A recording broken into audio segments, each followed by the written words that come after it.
మంచు మోహన్ బాబు ఫ్యామిలీలో వివాదాలు కొనసాగుతూనే ఉన్నాయి. అన్న విష్ణుపై తమ్ముడు మనోజ్ కంప్లైంట్ చేశాడు. పహాడి షరీఫ్ పోలీస్ స్టేషన్లో ఫిర్యాదు చేశారు. విష్ణుతో పాటు వినయ్ అనే వ్యక్తి మీద మనోజ్ కంప్లైంట్ చేసినట్లు తెలుస్తోంది. అన్న మంచు విష్ణు నుంచి తనకు ప్రాణహాని ఉందంటూ మంచు మనోజ్ ఫిర్యాదులో పేర్కొన్నట్లు సమాచారం. మొత్తం 7 అంశాల మీద విష్ణుపై మనోజ్ ఫిర్యాదు చేసినట్లు తెలుస్తోంది. 7 పేజీలతో కూడిన ఫిర్యాదుని మనోజ్ పోలీసులకు అందించాడు.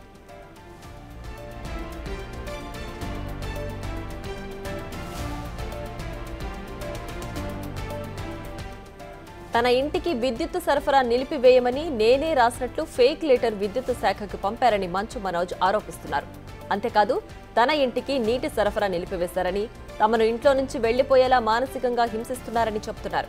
మోహన్ బాబు విశ్వవిద్యాలయం ట్రస్ట్లో నిధుల దుర్వినియోగం జరిగిందని, దానిని బయటపెట్టినందుకు తనపై కుట్రలు పన్నారని మనోజ్ పోలీసులకు వెల్లడించారు.